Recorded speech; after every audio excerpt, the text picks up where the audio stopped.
Hi, അമ്പയാണ്. നമ്മളൊക്കെ ചിന്തിക്കുന്നത് നമ്മളൊക്കെ മസനഗുഡി പോണോ, ഊട്ടി പോണോ, മനാലി പോണോ, എവിടെ കറങ്ങാനാണ് പോകുന്നത് എന്നൊക്കെയാണ് നമ്മൾ ചിന്തിക്കുന്നത്. പക്ഷേ ഒന്ന് പുറത്തുപോലും ഇറങ്ങാൻ പറ്റാത്ത എത്രയോ പേര് നമുക്ക് ചുറ്റിനുമുണ്ട്.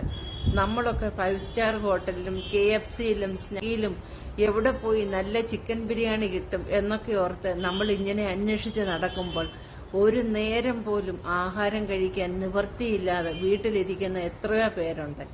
അതുപോലെ തന്നെ നമ്മൾ അലമാരി തുറന്നു കഴിഞ്ഞാൽ പുതുപുത്തൻ വസ്ത്രങ്ങൾ അതുപോലെ ഇരിക്കുമ്പോഴും നമ്മൾ പറയും, ഇതൊക്കെ പഴയതാണ്, ഇതൊന്നും കൊള്ളത്തില്ല. അല്ലെങ്കിൽ ഒരു കല്യാണം വന്നു കഴിയുമ്പോൾ നമ്മൾ പറയും, എനിക്ക് ഡ്രസ്സൊന്നുമില്ല, ഇരിക്കുന്ന ഒക്കെ പഴയതാ, അതൊക്കെ മറ്റുള്ളവരൊക്കെ കണ്ടിട്ടുള്ള ഡ്രസ്സുകളാണ് എന്നും പറഞ്ഞ് നമ്മൾ നേരെ ഓടിപ്പോയി കടയിലേക്ക് പോയി ഡ്രസ്സുകൾ നമ്മൾ വാങ്ങിക്കും. പക്ഷേ ഡ്രസ്സിന്റെ പുതുപുത്തൻ മണം പോലും അറിയാത്ത എത്രയോ പേര് നമുക്ക് ചുറ്റിനുമുണ്ട്, ഇല്ലേ?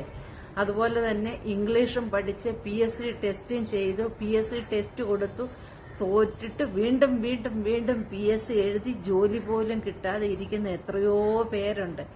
അതനുസരിച്ച് നോക്കുവാണെങ്കിൽ നമ്മളൊക്കെ നല്ലൊരു ജോബ് നമുക്കുണ്ടായിട്ടും നമ്മൾ പറയാം, അയ്യോ അവിടെ മാനേജ്മെന്റ് ശരിയല്ല, അയ്യോ അവിടുത്തെ സ്റ്റാഫ് ശരിയല്ല, അയ്യോ അവിടുത്തെ ഓണർ ശരിയല്ല.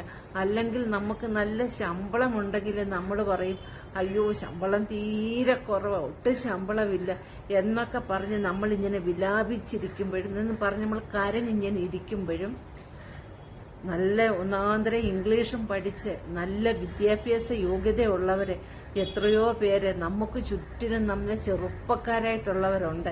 അവര് കൂലിപ്പണി ചെയ്ത് നടക്കുന്നവരുണ്ട്. ഞാൻ ഈ കൂലിപ്പണി എന്ന് പറയുമ്പം അത് തെറ്റായ ഒന്ന് ആണെന്ന് നിങ്ങൾ വ്യാഖ്യാനിക്കരുത്. ഞാൻ പറയുന്നത് നല്ലവണ്ണം പഠിച്ച് വിദ്യാഭ്യാസം ഉള്ളവര് നമുക്കിടയില് ഒന്നുമില്ലാതെ ഇങ്ങനെ തെക്കോട്ടും വടക്കോട്ടും ജോലി കിട്ടാതെ ബുദ്ധിമുട്ടി നടക്കുമ്പോഴും നമുക്ക് ഈശ്വരൻ നല്ലൊരു ജോലി തന്നിട്ടുണ്ട്.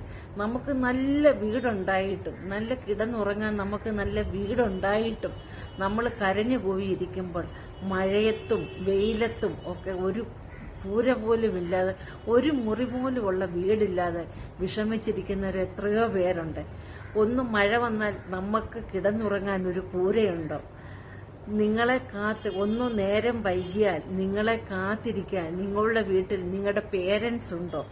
അതുപോലെ തന്നെ നമുക്ക് ഒരു ബുദ്ധിമുട്ട് വരുമ്പോൾ നമ്മളെ സഹായിക്കാൻ ആരെങ്കിലുമൊക്കെ ഉണ്ടോ? ഉണ്ടെങ്കിൽ നീ ജീവിതത്തിൽ വളരെയധികം ഭാഗ്യവാനാണ്, അല്ലെ ഭാഗ്യവതിയാണ്. എല്ലാ ദിവസവും ഇതൊക്കെ നിങ്ങൾക്കുണ്ടെങ്കിൽ എല്ലാ ദിവസവും നിങ്ങൾ എഴുന്നേൽക്കുമ്പോൾ ദൈവത്തോട് നന്ദി പറയുക, പ്രപഞ്ചത്തോടെ നിങ്ങൾ നന്ദി പറഞ്ഞ് എഴുന്നേൽക്കുക, നിങ്ങൾ നന്ദിയുള്ളവരായി തീരുക. എൻ്റെ ഈ ചെറിയൊരു വീഡിയോ നിങ്ങൾക്ക് ഇഷ്ടമായാൽ നിങ്ങളുടെ അഭിപ്രായങ്ങളും നിർദ്ദേശങ്ങളും എൻ്റെ വീഡിയോയ്ക്ക് താഴെ നിങ്ങളുടെ അഭിപ്രായങ്ങളും നിർദ്ദേശങ്ങളും കമന്റ്സായി രേഖപ്പെടുത്താവുന്നതാണ്.